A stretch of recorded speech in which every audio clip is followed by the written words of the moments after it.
You're listening to Question Reality. Question Reality with Priscilla Leona. Welcome to the Question Reality Show. I'm Priscilla Leona, and we're coming to you live from Los Angeles, California. And I have just rewritten my show intro. Do not remember it. Not an actor, cannot memorize. As everybody knows, I've been doing this show for 22 years. Haven't been able to memorize my lines yet. But I keep changing the intro. I'm thinking that I can get it down shorter and shorter and shorter so that I can memorize it, but it just doesn't happen. Okay, so I'm Priscilla Leona. I'm producer and director and host of the show. And it is, of course, the Question Reality Show.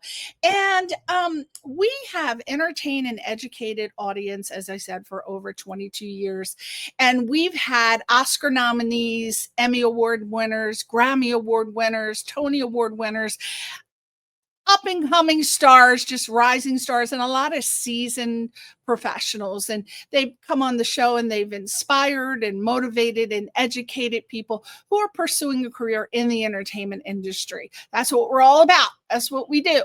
And hopefully the guests will be funny and entertaining and bring some great stories and give you sage advice if you are also pursuing a career in the entertainment industry. Now, if you want to be a guest, we would love for you to be a guest. If you want to come on and showcase your talent or promote something, or if you know anyone that wants to come on the show to do that, please email me at priscillaleona@yahoo.com. You can also do us a little itsy bitsy teeny weeny polka dot bikini favor, and that is subscribe and follow not only our show, but also the guest if you find him entertaining and providing you with information to help you. Then you go, wow, this guy's really tipped me off. I'm good at follow him and subscribe because he is a person to know. So I'll be giving you his socials. Website, questionrealityradioshow.com. Facebook at Priscilla Leona, Facebook at Question Reality Show. Let's see, where else? We're all over the place. Instagram at Priscilla Leona, TikTok at Priscilla Leona, YouTube at Priscilla Leona, Linktree at Priscilla Leona. You get the pattern here. Every week, I try to help people with their branding. It's very, very important for you to brand yourself and keep it where people can find you. Usually you want to go with your name, but if you don't want to go with that, then you just don't go with it. But you're going to lose a lot of people because they may not be able to follow you. Okay, so now, we have every single guest that comes on the show is lovely and entertaining and motivational and inspirational and all of the dots. And tonight is no exception. We have a gorgeous man on the show. I have to say it. You know how I am. I love me a gorgeous man. Well, he's been on the show before. I believe he came on in 2019. His name is Kazy. Oh, he's going to kill me if I get this wrong. I am the worst, as everybody knows, at pronouncing names. His name is Kazy Tauginas. He is an actor. Oh, you're about to see him. Yeah, what I tell you. Look at little hottie with the widow's peak. I never noticed he had a widow's peak. I love that. I love people with widow's peak. He is an actor, a writer, a producer, a festival founder. He is a former restaurateur, a Golden Gloves boxer, and also a lupus advocate turned actor. And he has worked opposite superstars like Eddie Murphy, Queen Latifah, Jeff Daniels, and just so many more. Too many to list. Oh, look, that's his latest movie, Mirror Life. Find Cure, Escape Lab, Tell Everyone. I like that. I have yet to go to an escape room. I have been dying, but I'm too scared. I want to go. There's another great shot. Tonight, Kazzy is going to be dropping entertainment industry knowledge, hopefully, for everyone aspiring in the creative game, in the showbiz. And he's going to talk about things such as surviving very dangerous stunt scenes. He, being a former Golden Gloves boxer, I would imagine that he can just box himself out of any situation. We're also going to talk about him starring opposite huge celebrities, some of my favorites that I just mentioned, to launching his own film festival. And plus, we're going to discuss behind the scenes stories from his work on John Wick. Oh my God, my friend Keanu's movie, John Wick. You know, everybody knows because, of course, I tell the story. First time I met Keanu was at the Roxbury on Sunset Boulevard, you know, back in the day, 1992. And he came over to me because he was eyeing up my friend Christina, who was drop dead gorgeous, beautiful. And so he asked if he could buy me a beer. Now, I don't drink beer, but I said, well, if Keanu asks, you just take the damn beer. And it turns out he was playing with his band Dog Star, and he bought me a Rolling Rock beer. That's his favorite beer. And we start talking. And so he tells me that he thinks my friend Christina is absolutely gorgeous. We just hit it off. Keanu is so super duper cool, as everybody who works with him knows, and of course knows him personally. But we are going to find out if Kazzy had that experience with my friend Keanu. I'm sure he did. So we are oh, look, we're back to mirror life. We need more pictures. We need more pictures, but this is going to have to do. So also, the latest, we're going to talk about his latest film, which is called Mirror Life. We're going to talk about indie filmmaking, career-changing insights. Hopefully he has some hilarious moments, because I just can't have any dry, boring people on this show. I got to have some funny stories. So hopefully he has a couple he can share. And hopefully, which I know he will be giving advice that you can actually use. Now, here are his social media I don't want to say digits, because it's not just his social media sites, let's just say. It is Kazy Tauginas, KazyTauginas.com. Instagram at Kazy Tauginas. Hopefully, the tech guy started the Instagram stream. He forgets sometimes. And IMDb at Kazy Tauginas. So you can go there and check out all of his credits. And now, just to let you know, we are going to be running kind of tight tonight, so I may not get to all of the questions that I asked him, but hopefully we'll get to ones that he'll be able to provide advice for. So, and hopefully Instagram is watching. Last week, I apologize, we did not get Instagram on the stream. Do we have Instagram on the stream, Mr. Tech Guy?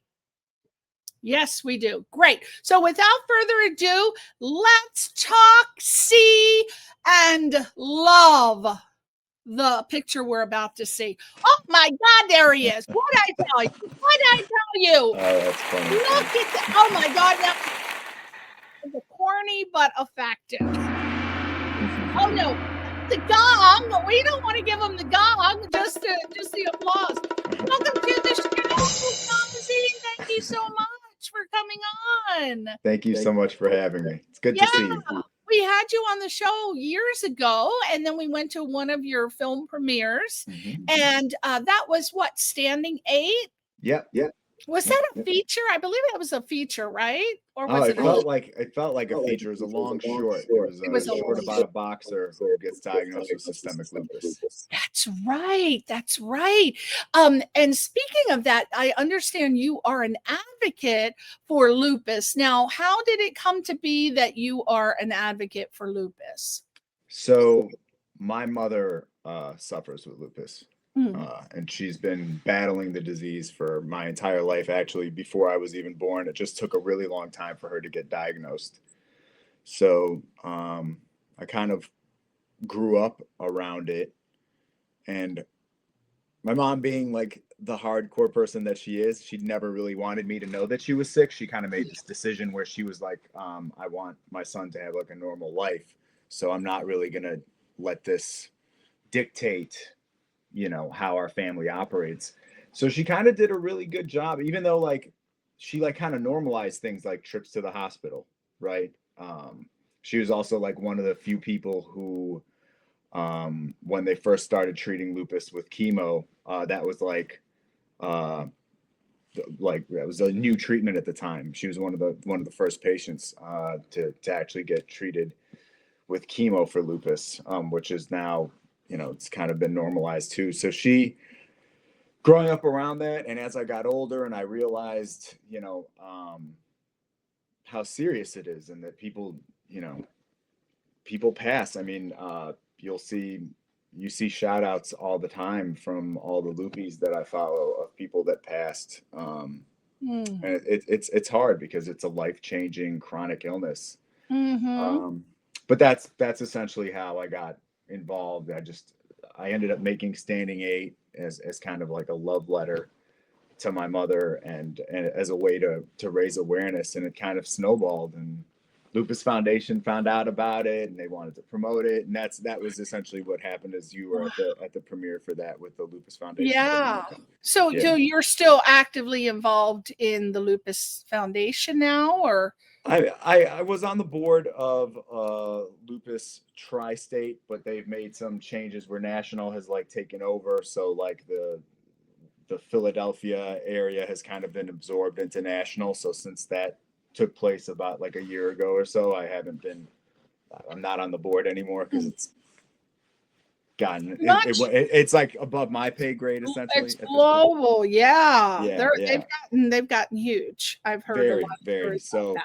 I think it was a good move for consolidation for them, you know, but and then it kind of, you know, takes out, I guess you don't want to use the word like bureaucracy, but like, you know, it kind of takes out some of the layers by getting everyone under the same umbrella, you know. So you know, but I loved doing the walks. I actually did the walk in Delaware because Delaware had its own walk. It was you know, when you do those things, when you do those events, it means so much to the people that are like suffering from the disease, you know. And even just showing up to volunteer and just be there to run some tables or whatever, like it's so meaningful, because like a lot of people that suffer from autoimmune diseases kind of carry that burden alone, even around people that love them and are around them, because the disease doesn't always manifest itself in some kind of physical way, right? It's how you feel internally. Your immune system is literally trying to kill you.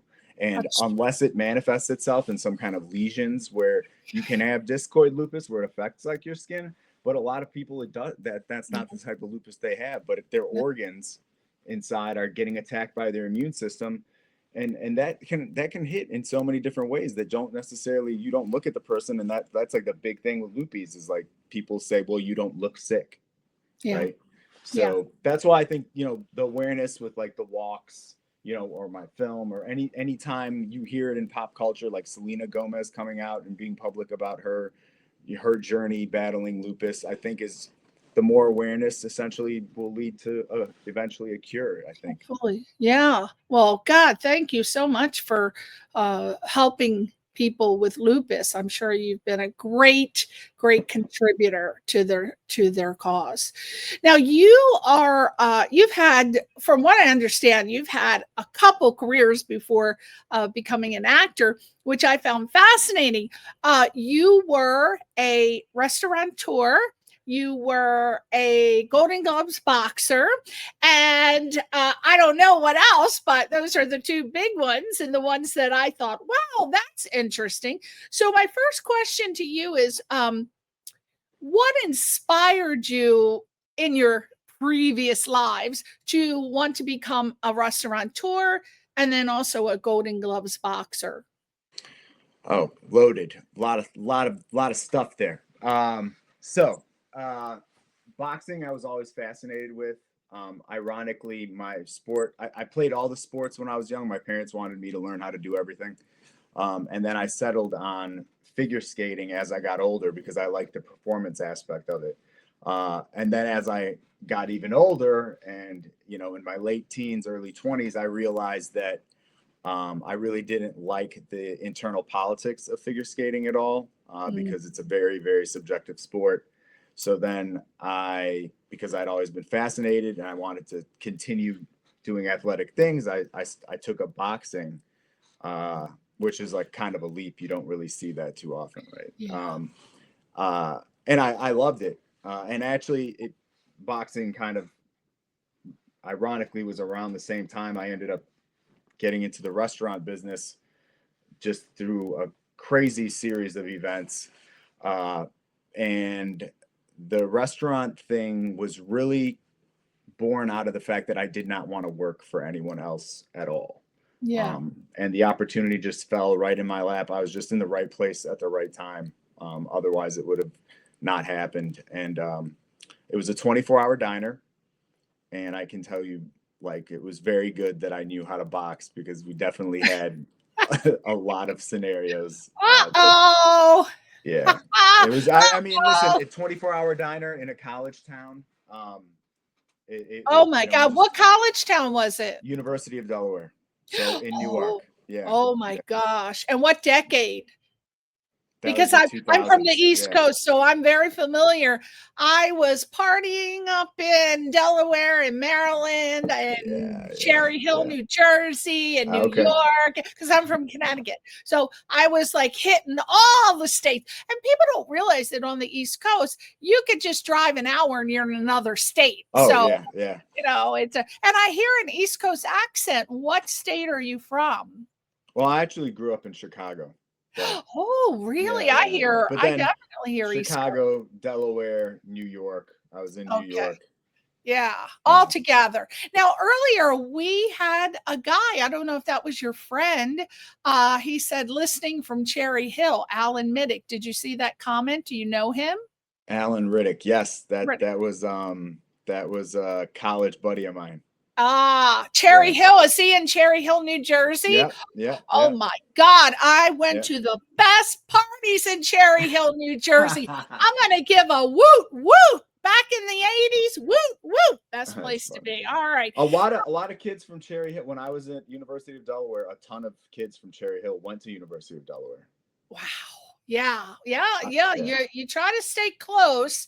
If your parents are funding your college, it's like, okay, you want to stay in the state. All right, one state over, but that's as far as you're going. So that's it. Now, when you were gold, what does that mean? Golden Gloves boxer. So does that mean you won a Golden Globe or? No. Golden Gloves is just Golden Glove. Did I say globe? Oh my God, Golden Gloves. Boxer. Yeah. It's just the amateurs. It's just the amateurs. Oh, okay. So you were out there boxing, huh? Yeah. Moving and grooving. Oh my God. So that probably came in handy for what we're going to talk about later. So some of your, as I said, former occupations include those. Now, you've played, I would imagine, with all of those occupations, you played everything from law enforcement to villains. So how do you approach building a character from the inside out? Do you use any of those previous occupations? I would imagine if you're going to play a boxer, I definitely, I mean, a lot of times before the industry went through this massive upheaval that we're dealing with now, right?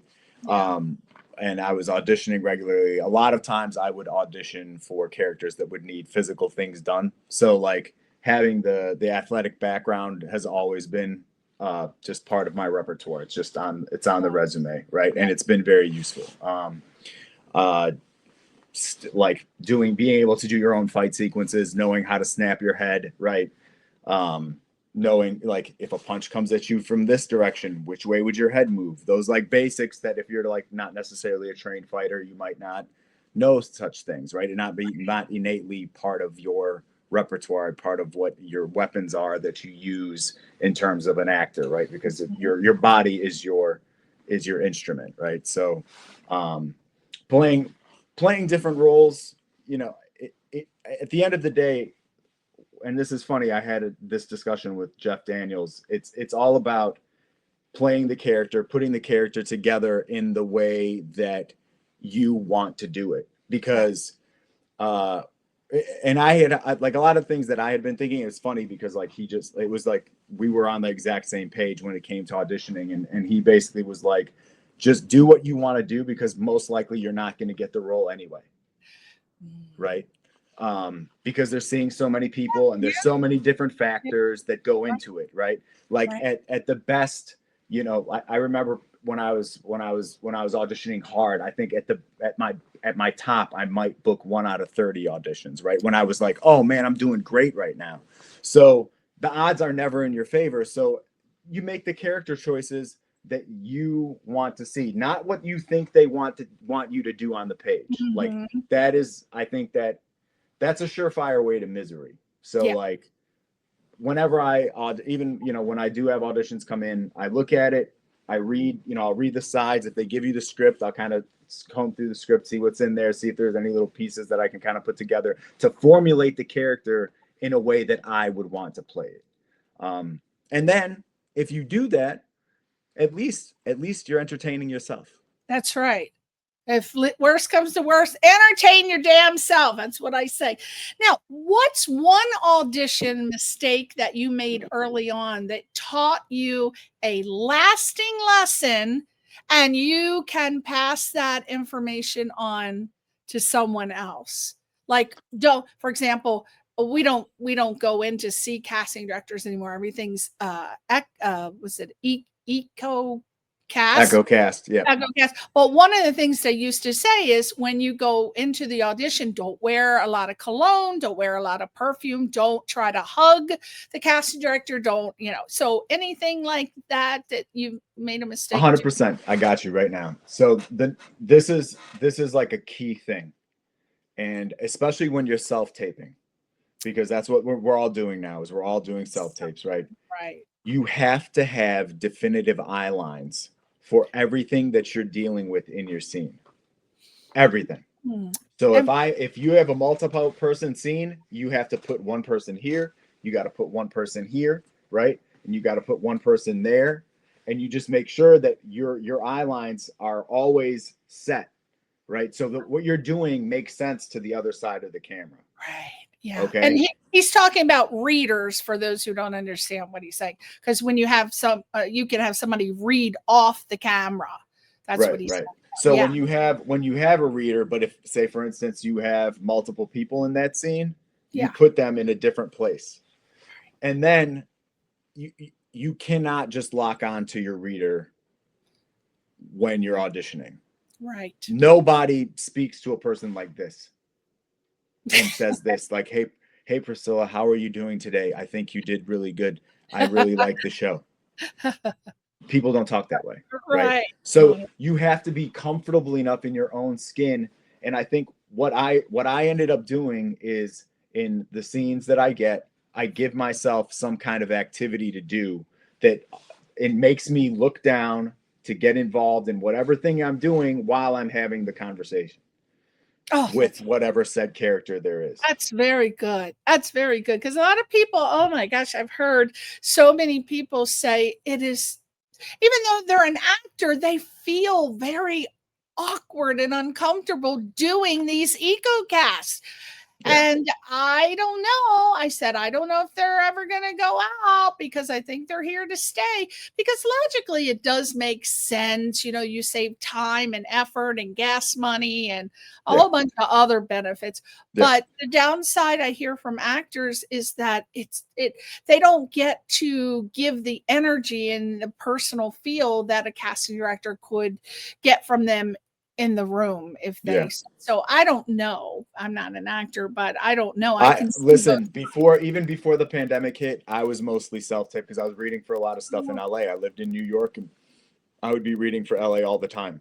So that, you know, so it was getting normalized even before everything got crazy. Yeah, because I remember they introduced it and people were excited because they thought, oh, I don't have to go beg my mother for money for gas. And I remember, because, you know, actors are not running around with millions of dollars in their purses, so they were excited about that. Now, have you how do you stay creatively sharp between roles? Any rituals or classes or unexpected sources of inspiration? Well, I guess that just kind of like my post strike. Yeah, like listen, post SAG-AFTRA strike. No, like most of my friends that are in the industry have not been working regularly at all, right? So I always was of the mind, and this is why you went to a premiere event. I was always that I had, right, I was always like, develop your own content, like create your own content. What does that mean to you? Does that mean like you go on socials and you make up characters or whatever it is? For me, shooting a short, working on a feature, doing reshoots for a feature, writing another feature, right? Like editing, whatever, just finding ways to be creative. And I think we are headed into a very different pathway than what it has been for like our entire lives when it comes to the media landscape and like entertainment industry as a whole. I think it's like, I guess the right word would be like decentralization, right? Like becoming, micro creators, like people building their YouTube channels, dropping content, shooting skits, maybe web series, because now the tools that we have, just even since the last interview that you and I had since 2019, the technology now has increased. AI. It's just unreal. It just, I mean, create a script in 5 minutes. Yeah, leaps and bounds, right? Leaps and bounds. Like things have changed so much. So it's like you can either adapt to those changes, right? Yeah. Like you have to, right? Or like what is your feeling about that? Because Kazzy, that we have seen, I don't know, I'm sure you have, but I have seen videos where these people look like real people. I cannot tell the difference. Also, I have friends who work at the studios who say, you know what, we're going to be phasing out those actors within 10 to 15 years because we're tired of dealing with egos. And then we got screenwriters who say, I don't spend days and hours and weeks. I tell AI what I want and it writes me a screenplay in 5 minutes. Yeah. Oh my God. So what do you think the fate is? Well, listen, we are on the question. We're here. We're on the question reality show, right? And you know what AI has now done? It's making us all question reality at any given time. You get on your phone and you watch a video. Is it real? Is it real? Is it real? Right. And that now is the question. When I see videos popping up on my feed, on whether it's Insta or Facebook, I question whether it's not real. We have literally crossed the Rubicon in terms of like before you could believe what your eyes were telling you, and now you can't. No. So like to me, when I think of AI, I think of AI as a potential tool to that people can use. The problem is once you give an inch, everyone takes a mile, right? So I don't think there's anything creative in entering some like data into a program and having that thing spit something out for you that didn't come. It's using information that it's gathered from everywhere to create something. It's not really original. When you write something as a human being, as an artist, that idea or you're performing, that comes from within you, right? That comes from the soul. That's the thing that separates us from machines, right? Is we have a soul. Like maybe people disagree, but that's how I feel. Of course. But we have talents that have to come to fruition. Otherwise we will, as creatives, be miserable. And I think that like when I hear things like, oh, well, you can get paid for them to use your AI avatar. Well, I didn't do that thing. I'm not doing that thing. I'm not performing as that thing, that thing that looks like me. I didn't do any of those.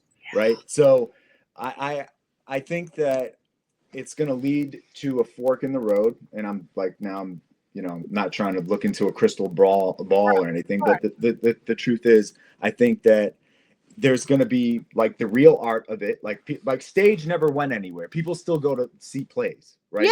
Yeah. Because they want to see good acting. They want to see people live. They want to see live performance. So that's going to stay. I think then you're going to have another school of thought. It's going to be like you said, oh, we're going to just replace those actors with all AI.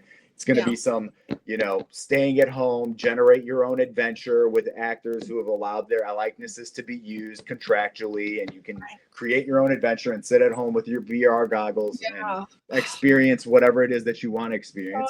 And then you're going to have like the old school filmmaker. And I think that's where the independent thought process comes. Like the people who have had to and I've done it, is credit card your whole film or whatever. Like the people who have get your friends together, shoot something, do something that means something, act, you know what I mean? And create a project that is independently funded, that you tell the story that you want to tell. And I think those are going to be kind of like the three pathways. You're going to have the shiny gloss, everything looks real but not, kind of fake AI, right? And you're going to have people that are going to love it because they're going to be like, this is the new technology. Because you always have people that just know, oh, it's new, so it must be great, right? You have like a whole sector of the population always rolls with that. Yeah. Then people are going to want to watch movies the old school way, if nothing for nostalgic purposes, right? Yeah. Because there's going to be our generation. They're like, yo, I used to go to the movie theater every weekend. I would still go if there was good stuff to see. Right? And it didn't cost $30 a ticket, for God's sake. But we're going to talk about your film festival later. But I'm judging screener for 3 film festivals, and last year we created a new category just for AI projects, and it is blowing up. I mean, 5-minute, 10-minute. I mean, we even got one, a whole feature film. And I'm like, oh my God, I don't want to screen that because that's scaring me. But yeah, AI is blowing up in the film festival circuit. So what are you going to do? Now, what's your advice for actors that are navigating the shift from indie projects to studio productions? Because that's hard. To be honest, the difference is you're going to eat a lot better on the studio production. Yeah. You're going to get delicious meals. Oh my God, craft services! And crafty. And you're going to have a wonderful production assistant that will greet you and walk you all around set. Yes. And you will want for nothing. And wardrobe will make sure that you look perfect, and they'll do your hair and your makeup. And you're going to get a lot of personal attention, and you're going to feel great. And then when it's over, you're going to be sad. I used to be so sad. Oh my God. I used to always bring baggies in my purse, and I would go over to craft services. Ben Stiller caught me one time. I worked on his film Dodgeball, and I swear to God, I don't know what happened to me, but when they said lunch, I just went where the smell was coming from, and it was not over where where the extras were getting the potato chips and the hot dog. I was over in the line. Next thing you know, I didn't even notice because I'm looking at the food, and Vince Vaughn is standing next to me, and he said, "Are you going to hit the salad bar?" And I said, "What you talking about, Willis?" Yeah, well, you saying I need a salad bar? And then next thing you know, I don't know. I'm not a person who gets starstruck. It just doesn't do. So next thing you know, I pulled out my baggies and I started stuffing the food and said, I was in the damn craft services area where the stars were. I didn't even know how I ended up there. So Ben Stiller comes over and he said, okay, that'll be $4.47, ma'am. And I look over and I said, oh my God, what But you know, they didn't rat me out or turn me in. They just let me continue in the line. And then they were asking me, oh, how does that look? Oh, what do you? I'm like, oh, that looks good to me. But it was a wonderful craft services. And I felt that's the happiest that I've ever felt. Talking about craft service, one time I worked on 6 Feet Under, and I was roaming around looking for the food because I go where my nose goes where it smells the good food. And this production assistant said, oh my God, she totally yelled at me and screamed at me, and I turned 3 shades of red. And she said, you don't belong over here. You need to go over there. And they were handing out potato chips and a damn dry ass hot dog. And I was like, no, I am not. No, but yes, you're right. That is something that people are going to love if they ever get to craft services. And then one season you'll see everybody buff, and then the next season they're like, is that a girdle that they got? Craft services will fuck you up. Yes. If you are a person who is into that. You gotta have some self-control. You do. Oh my God. It's like it's worse than a kid in a candy store. You can't resist it because they treat you like a king. Okay.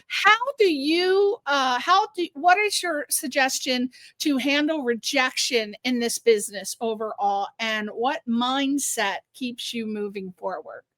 You just accept the fact that rejection is the name of the game. It is. It's just what it is. And that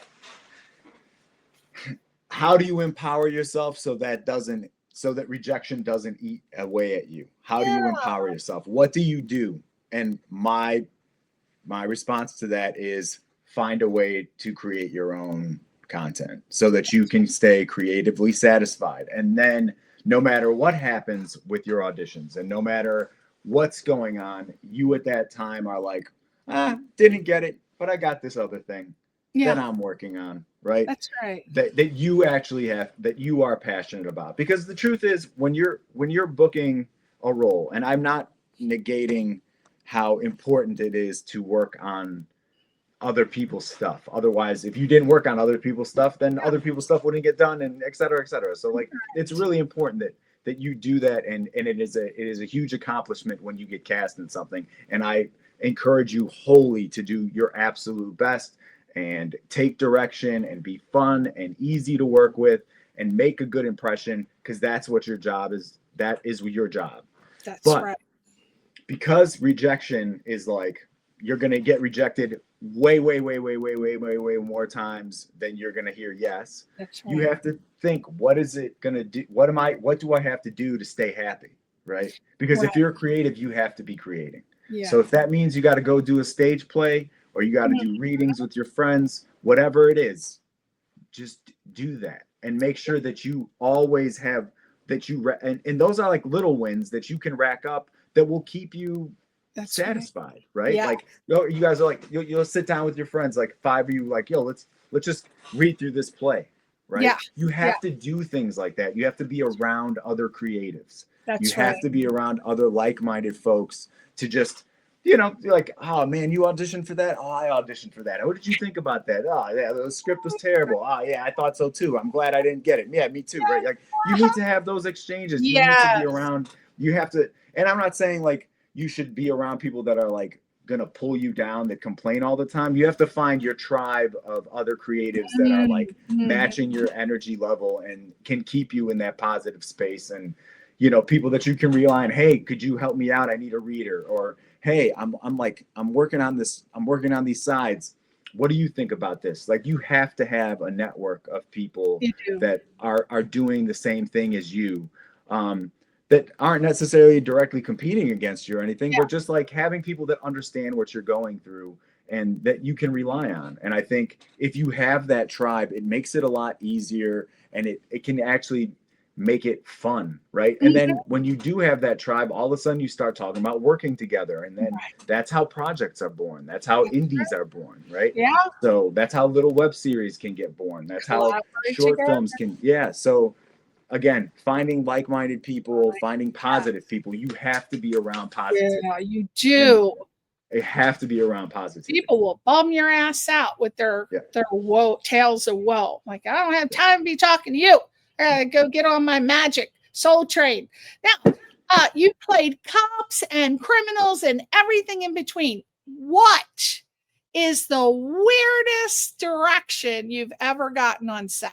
Don't say the name of it or who it was, but there must have been. I thought of that question because I was talking to someone at a party and she said, the director had us pant and said, think of when you're in labor. And she said, I've never had any children. Okay. So then the director proceeded to go, and how this had anything to do with this, but that's another story. So have you had any weird direction? I had a director go, could you just do this? Oh, that's like, and I was like, you want me to go like, and he was like, yeah. And I was like, all right. Okay. Yeah.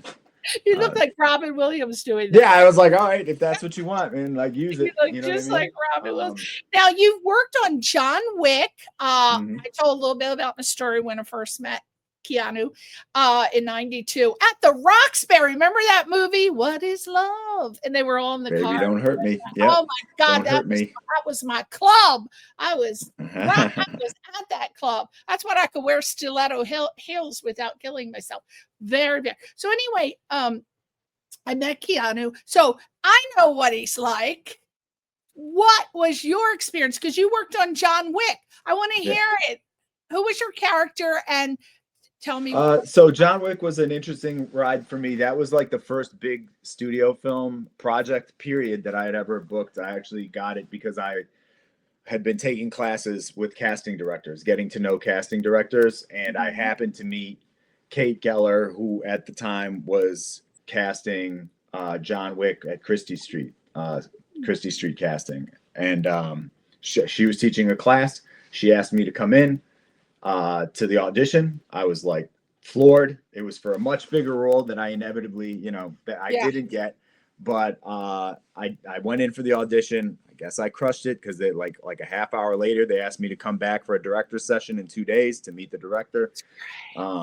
And I went back for that. It went really well.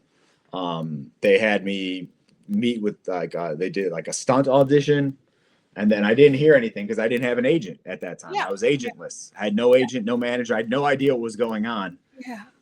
Lo and behold, it turned out that they had to pause production for a while. There was a period where they just didn't shoot anything at all. But I didn't know any of this stuff, right? Yeah. I just assumed I didn't get it.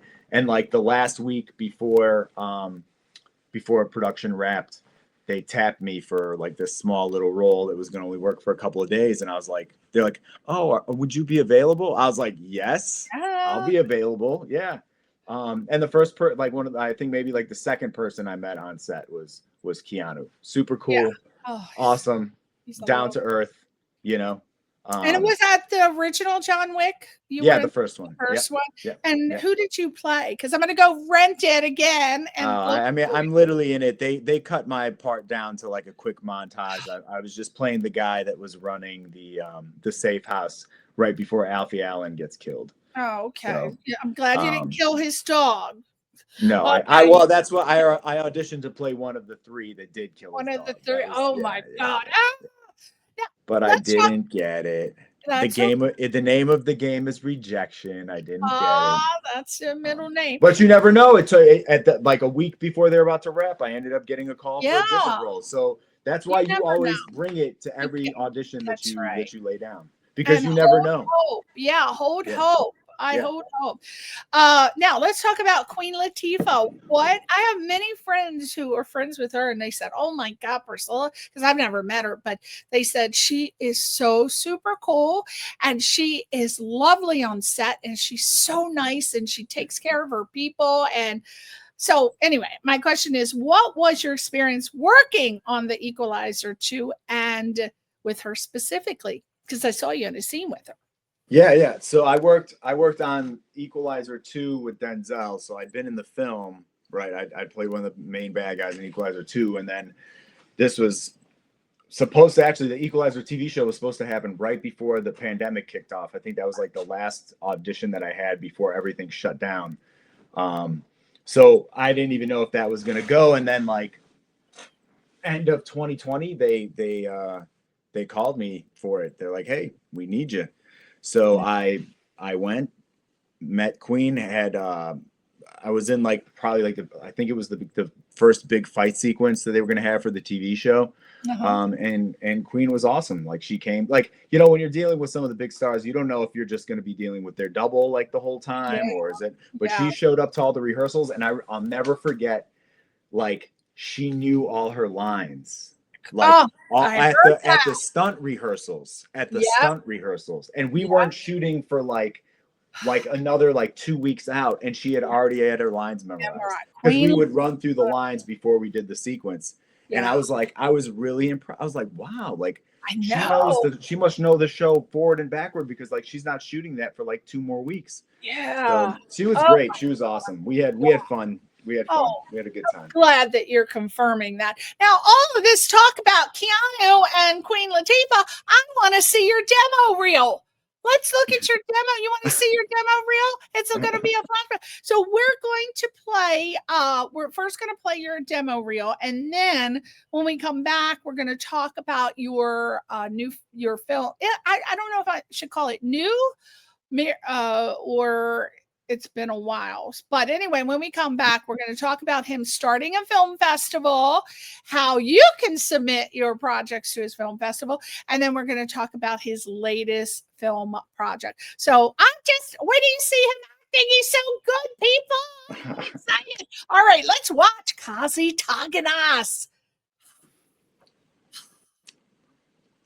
Retiring from the sport of boxing due to medical complications.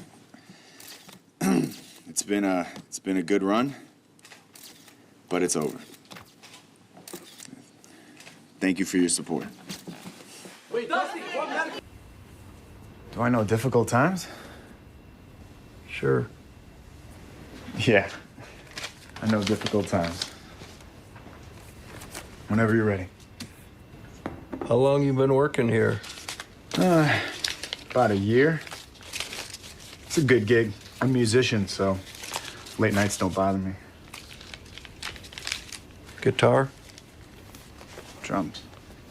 So, why don't you let that girl go? And I'll let you walk out of here. Let her go. Because you said so. Lady,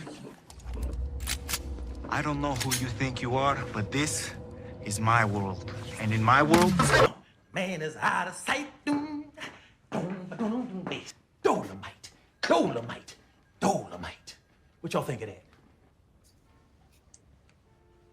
If you blow it, we're gonna own your records like till the end of time. Admire your passion. You gotta understand, Rudy, you're not just asking for a loan. Watch out! Твой брат? Sasa, the twin brother. Hey, You gotta get out of here. I got a jacket. Whoa. Keep it moving. No. You gotta keep it moving. Can we trade? Jackets? No, back up. I get it. I just need to The steps. Okay. Told you, get back. All right, okay. Hey, I just got it nice.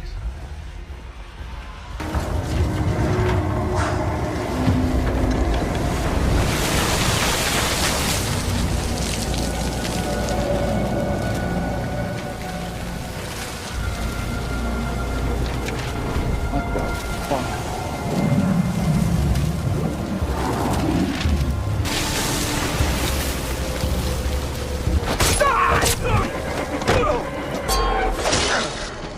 You talk to anybody? Like who? Who? Fuck you mean, who? Man? You got a plan? Not really. What you been cooking the last 6 months? Nothing, man. Just trying to get back on my feet. I was about to say, man, you trying to work? Not really. Come on, dog. This ain't no buffet. You don't just dip in and dip out. Of course, we'll have a wedding, and I'll invite the 2 people that I know, and you can invite everyone that you know. Yes. Yeah, That's right. it'll be great. Let's see. No, like this. And I'm just trying to stay close to me. Everybody, this is robbery! No one moves! You put your jewelry, wallet in the satchel. Come on.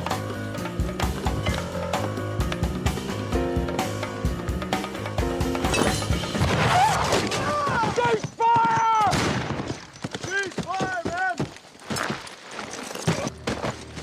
What did you do? They killed Major Montgomery. They were surrendering. What's it to you, Jimmy? Just curious. Who's Linda, bro? Beats me. You guys don't want to flush this whole deal down the toilet over this, do you? Put that thing down. Sorry. Where's Yates? How would I know? He just got here. Maybe the law library. I ain't seen him since head count this morning. Does your bunkie know? Dr. Rudnick? He's in the clinic doing his volunteer work.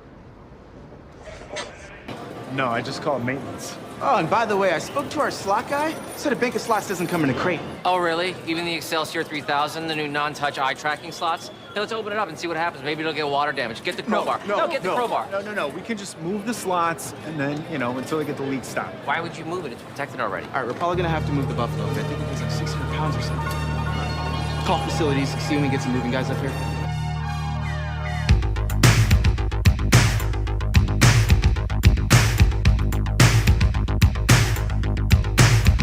Hold up, don't talk on the music, please. Just take 2 pulls and breathe. Eyes all low about a few degrees, so faded no one could move or leave. 3 days went by, what time is it? I don't have much tolerance. Forget talking money and politics. Shorty wanna know which kind of fits. I can't resist. Told her stand there strip. I threw bread on top like a ham and Swiss. Till my wallet got thin like Taylor Swift.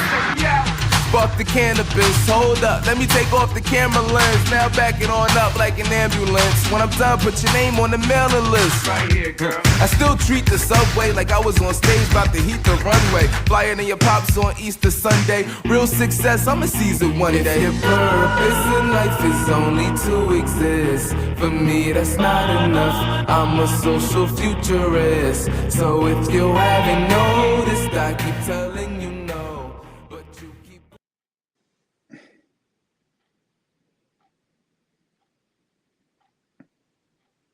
Yes! Oh my gosh! Did you love yourself? Were you loving yourself or what?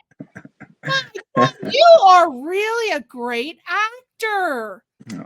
Thank you. Are. I'm not kidding. I was extremely impressed. I had not seen the last time you were on the show. I didn't have a demo reel to look at.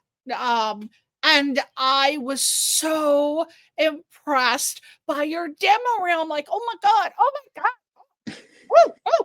It was visceral over here. There were lots of sounds coming out. And I called my husband. I said, oh my God, did you know that Kazzy like this? Come here. He said, I'm busy playing Empire Earth. No, you have to come and see.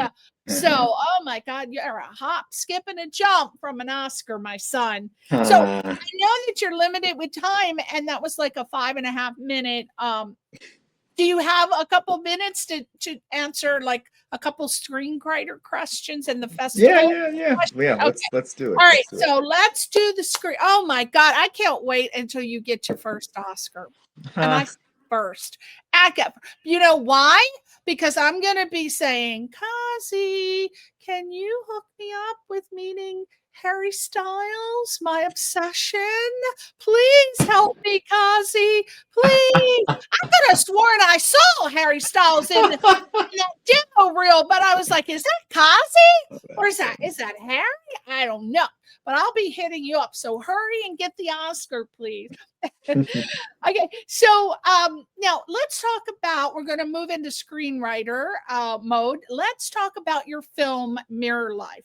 So what's it about? What was the inspiration to write the film, and who stars in it? So Mirror Life is really I think if I had to summarize, it's really a warning shot against the scientific community initiating mirror life research, which ironically this project has spanned a really long time.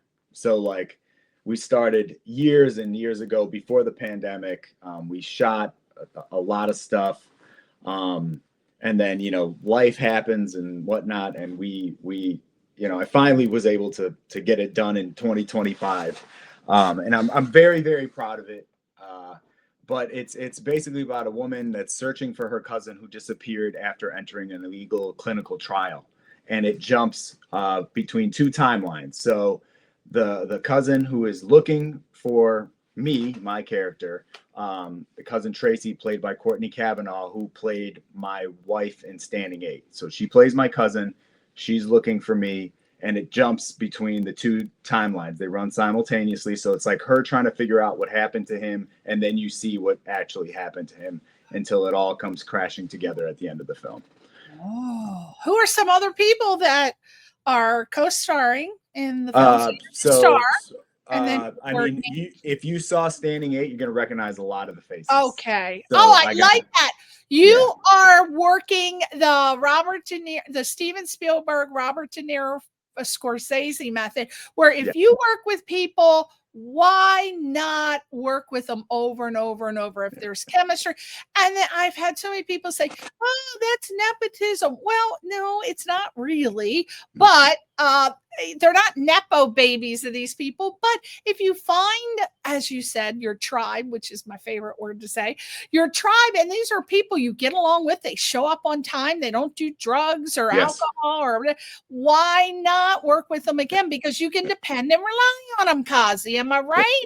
Correct. 100%. And the impetus behind like the reshoots that we did for the project this last year was getting my tribe together and getting us all to work together again. I'm really, really proud of the film, especially because this was like a labor of love that took a long time to do. It's indie, you know, it's low budget, but I think, you know, my editor, Aidan Kane, did an incredible job of modernizing and, you know, especially with like some of the older footage that we had and integrating it with this kind of found footage storyline. I'm just like really, really proud of what we were able to do on so little money and great talent like Kyle Carvin. He was like in 0 Day. One of my teachers, Victor Verhage, when I was at the New York Film Academy, is in it. Isaiah Frizzell, he runs the Birdbane podcast, a good friend of mine. He's in it. It's just, and anyone who's seen Standing 8, you'd be like, wait, I know that person. I know that person. I know that person. And it's because, like, of course, like you want to keep working with the same, the same folks. Yeah.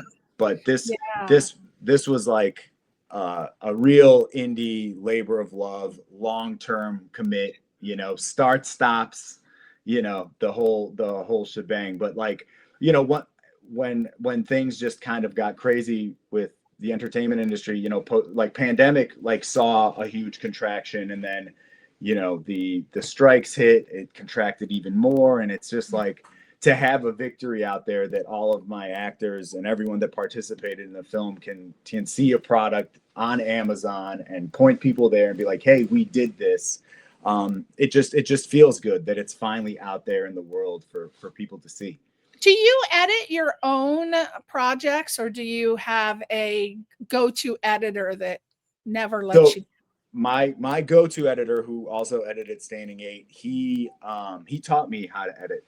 So I mean, listen, I by no means would consider myself an editor, but knowing the basics, knowing how to put selects together, knowing how to, you know, put a scene together, has proven to be incredibly useful. And I learned that all through the post-production process for Mirror Life.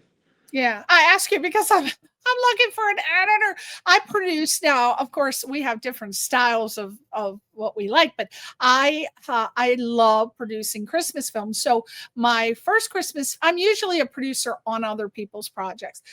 So my first film, #Bless, wonderful Christmas movie. We had the guy write the songs from Kool and the Gang, who was the original member. Oh, wow. Yeah. And now I'm working on another one. We're shooting in Arizona. hot as hell. We're shooting another Christmas movie called The Christmas Witch. And I said, you know what? I've given up being a star of here's my bucket list, Kazzy. I wanted to have a small background scene, not even a speaking part because I can't remember lines, just a small background scene on a Christmas movie that went to Hallmark. Well, I've given up on that. So I said, as you stated earlier, create your own damn content. So I just wrote my own Christmas script. It's only a 5-minute short. But oh my God, now I know why I let other people produce it, because oh my God, I got to look for an editor. And then I'm trying to decide, do I want to shoot it on an iPhone? Because all my friends say, oh, don't pay money for someone to direct it and shoot it on an iPhone. So there's so many questions, Kazzy, right? Oh my God. So that's why I'm like, oh, who's Kazzy using for an editor? I'm going to hire him. And then they want like $5,000 for color correction and this. And I said, oh, help me, Jesus. I just can't do it. But let me know if you know any color correctors or editors. I do pay. I don't believe anyone should work for free, but sure. Just thought I'd get it out there. Now, an original Christmas music too. Just keeping us swirling around, Kazzy, because you know all kinds of people. I do. All right. How long now? Who? How's it being received? Mirror Life with audiences? Any festival awards? I don't even know what stage. I apologize. What stage is it? I mean, the film is out now. It's living. Yeah, it's living on Amazon. You're submitting to festivals, or is it? No. Because it's been such a long multi-year process. We played at Susquehanna Film Festival, one film festival. I showed it at my own film festival, New York Independent Film Festival, because I thought it would be an ideal time to get audience reactions. Yeah. So, we had everyone sign releases and we turned the cameras on, and I was able to actually capture people seeing it on the big screen. Yeah, I'm going to show that. We're going to play a real short clip from that. I love that you did that. I love that. Not many movies do that, but when they do, I say, oh God, I love that. Especially when they show the horror movies and they show the people screaming. But we're going to show that. Okay. So what would you say about the film to encourage people to see it? Because now you're saying it's playing on Amazon, and do you have to rent it, or is it? Yeah, it's for rent or for purchase on Amazon. Listen, if someone is tired Who's the target audience? Predictable. I mean, I think this is what it really comes down to. And this was like a recurring theme of like when we interviewed audience members after we watched the film, and like the user reviews that have been coming in is just everyone feels like it's not your cookie cutter Hollywood storyline. And a lot of people, repetitive theme was they had no idea what was going, like where it was going to go. Like they were like, this movie turned into like this Game of Thrones thing. You're like, all of a sudden this guy didn't make it. You're like, what? So we throw a lot at you in a very short period of time. The pacing is fast, and I think most people are going to have trouble predicting what's going to happen with the story. And I think that it's refreshing, right? Yeah. And I think that's what now there is a segment of the population that just wants to be challenged a little bit when they watch something. They don't want to, halfway through I know exactly how this is going to end. I've seen this story before. And I think when we were able to do like our reshoots and introduce like a new storyline into the piece, it really took it in directions that made it very hard to predict. And I've heard that at a lot of the different times that we've screened. We played for a week in Brooklyn and New York at Film Noir Cinema. So we had a screening up there, and it was this, I've just heard this like recurring theme. Like there's like, I had no idea where the story was going. And that's what I want. I want people to just be entertained by this horror, sci-fi, action kind of found footage hybrid thriller. And that's it. It's fun. I'm incredibly proud of it. The cast is proud of it. The cast was just like really happy to finally see it completed. And it's been a very interesting ride from where we started to where we got here. And I'm just really happy that it's out there, you know, that people can just go see it. And what I love is, so everybody go to Amazon after we finish this interview. We want to give Kazzy our $3 and how much? What does that cost? $3.47, or we need to pay him because he's not getting paid to be on the show, so we need to pay him something. Now you launch, which I love. Great pioneer. The pioneer road is what I call it when people pioneer their own projects. You launched NIFF. So first of all, what does that stand for? And what inspired you to start your own film festival? And what's been the biggest surprise?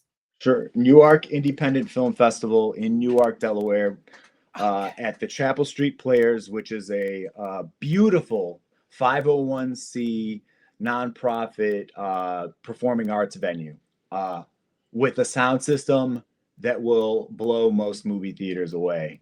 An incredible facility. I'm so blessed to have them. It's a great partnership. All submissions, horror, comedy, yes. So we pretty much accept all genres.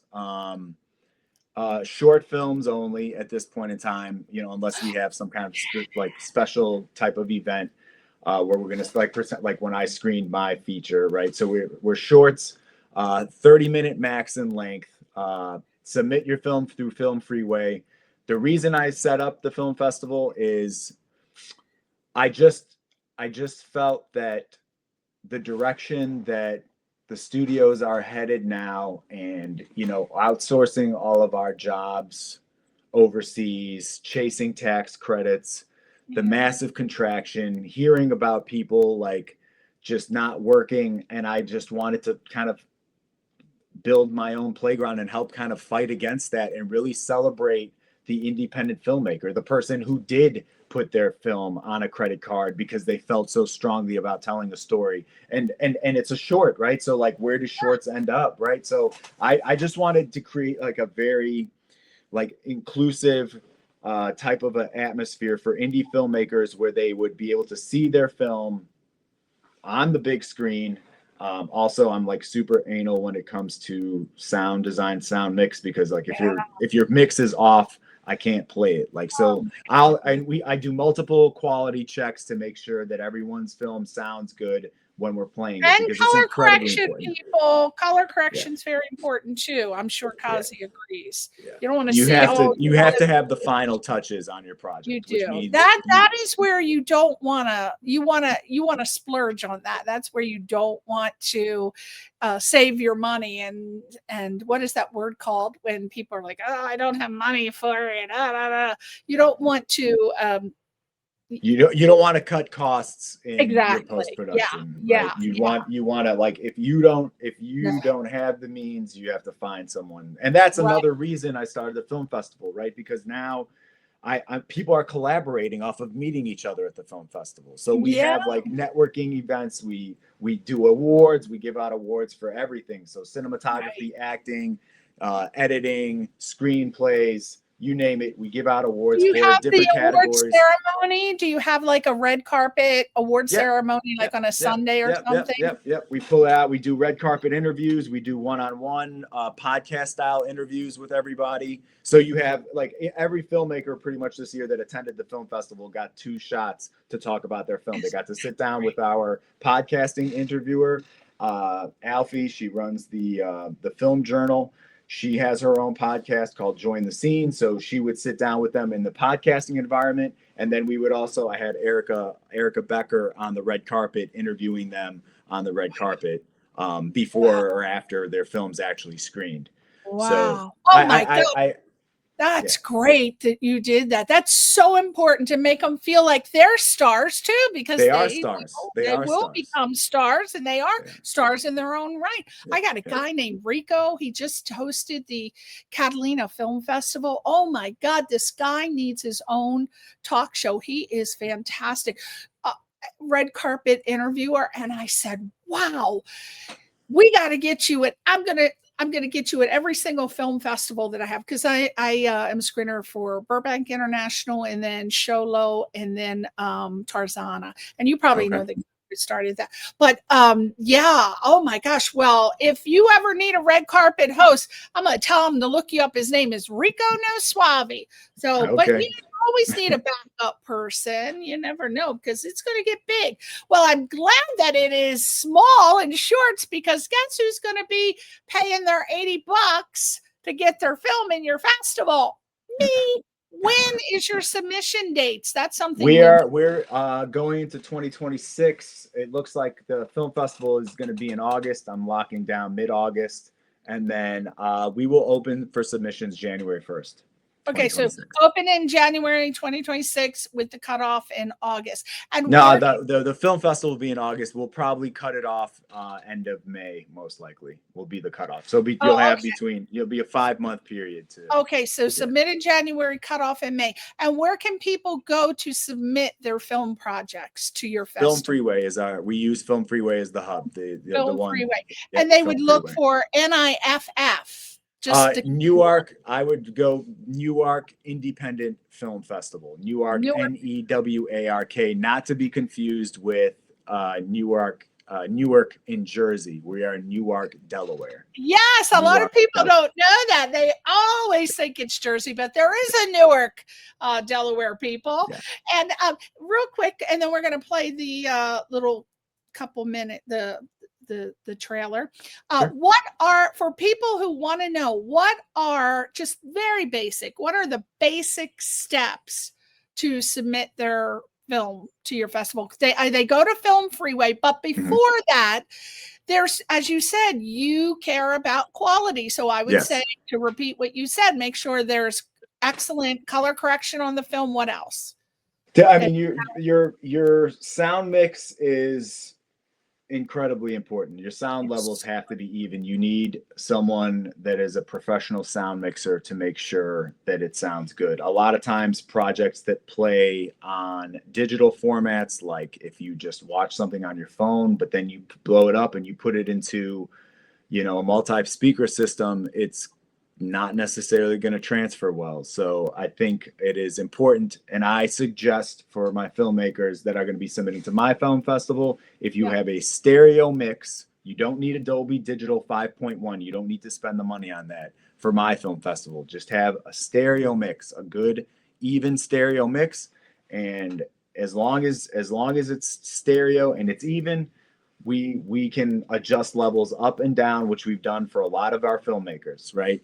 So the most important thing, more so than even story, because sometimes people shoot something, it looks really well. The story, some people might watch one story and be like, this is amazing. One person looks at that same project, goes, I hate it. So this is just art. And that's the thing, is like filmmaking, making films is art, right? Like one person might watch Mirror Life and be like, I thought that was amazing. Another person will watch it and be like, that was trash. It's okay. That's art. That's what it is, right? Yeah. So for us, like, we just want to make sure that all, like, the technical markers for our film festival have to be there.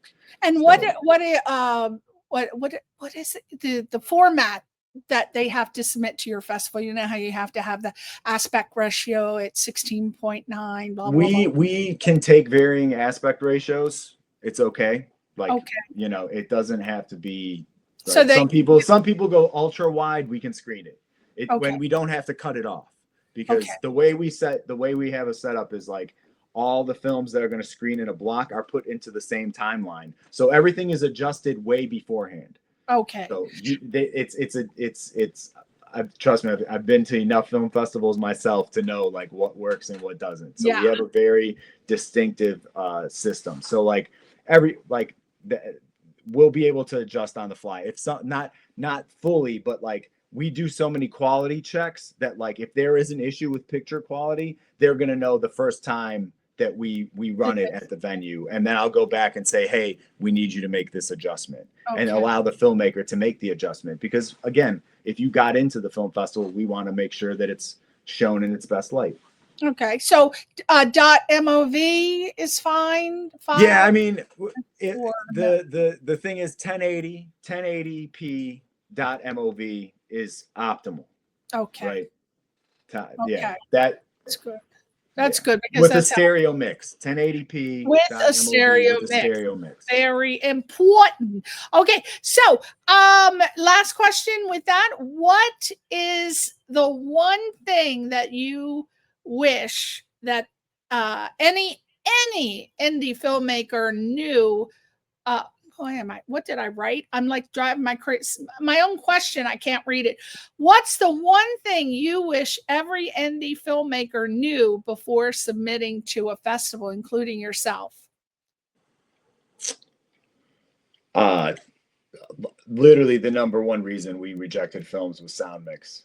The sound mix. Yes. Okay. And you hear like people will like that's the number one complaint that you get from filmmakers is like when they go to the screening venue, they're like the sound was really bad.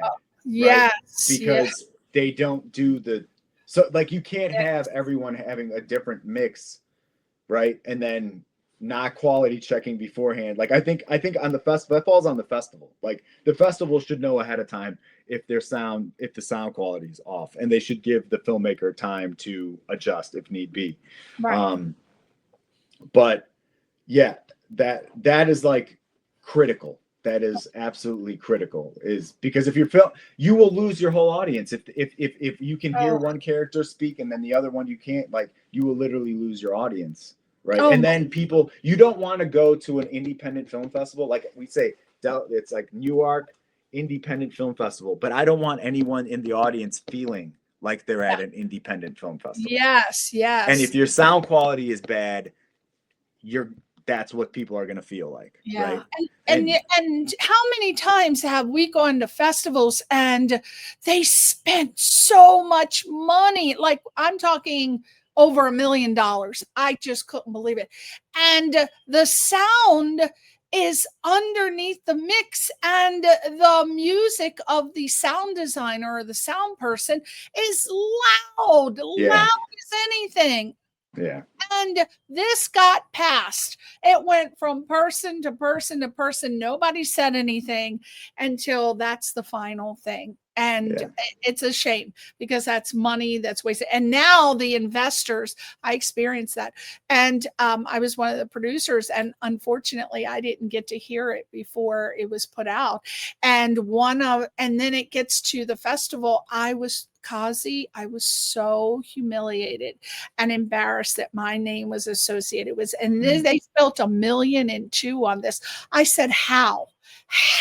There's no way that you could have done this film and no one knew that the sound was terrible. I think that the industry is riddled with a lot of people that claim they can do things, but they really cannot. And I think that's part of the reason that you have so many gatekeepers, and then you have like incredibly talented people that can't break in because like there's this general assumption that like unless you know someone that knows someone that can vouch for you, etc. Right? So it's kind of like this self-fulfilling prophecy, right?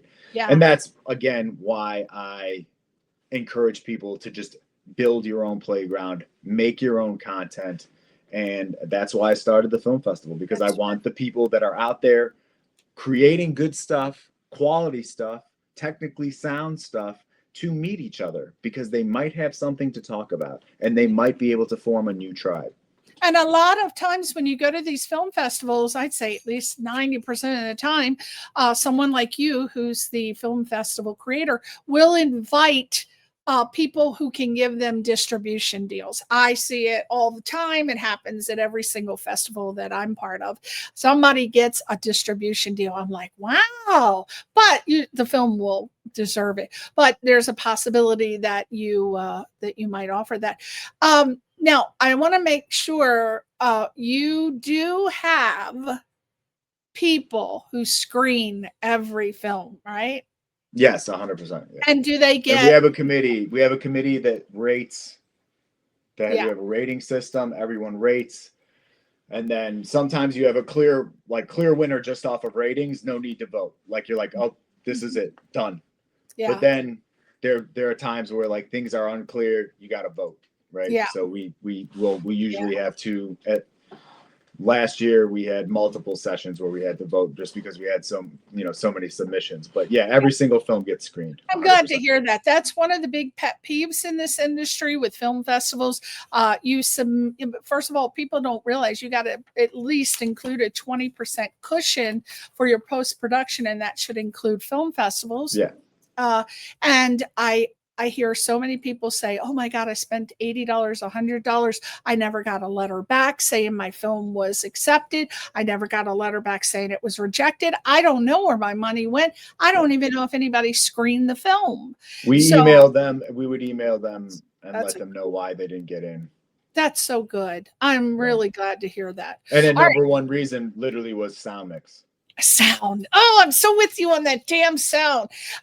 Okay, so without further ado, we are going to close the show out with the I believe this is the screener for God, is it? I think it was what you filmed for in the audience for. Oh, okay. So one of our audience Mirror Life. teasers. So yeah, one of your and also what I loved that you did. I wish more people did this was that you got people to interview. Yeah. The audience members when they came out. So you're getting legitimate critiques, free advertising. People take note of what Kazzy did and do the same. So we are going to close the show out so you can see Mirror Life, but just to give his social medias, because we all want to follow him. And that would be, I'm going to let you do it yourself. Jesus Christ Almighty. Call your website. Just go ahead and say it.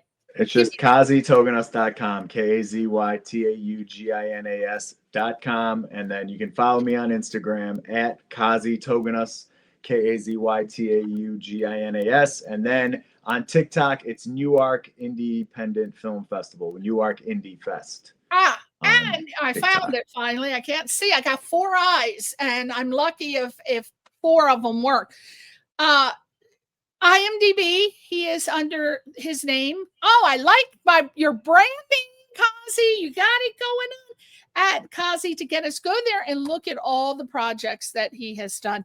And please give him a little thumb. Everybody needs a little thumb these days. And without further ado, we're going to watch the film. Thank you so much for coming on. I know you got to go to sleep. You got to get your beauty sleep. So you're about to go put your gold mask on for your eyes and hang upside down.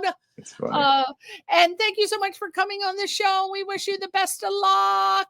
Thank you. Everybody go to Amazon and rent this film, Mirror Life, and let's look at it right now. Bye.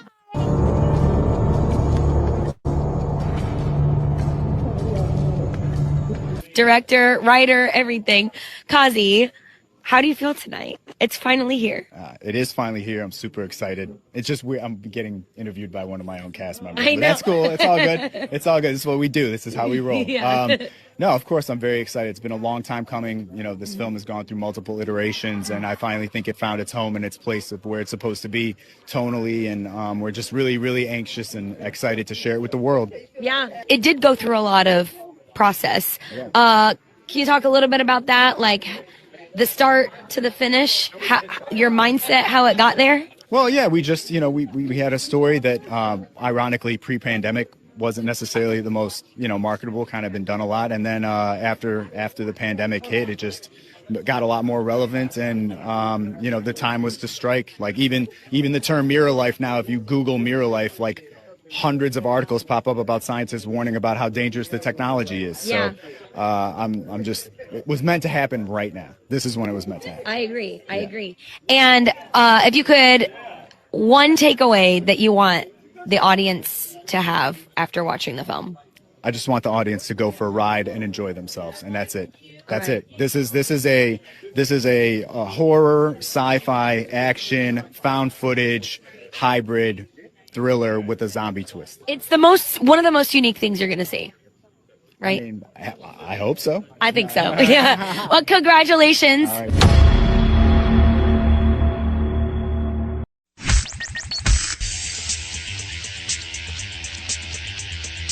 You're listening to Question Reality with Priscilla Leona.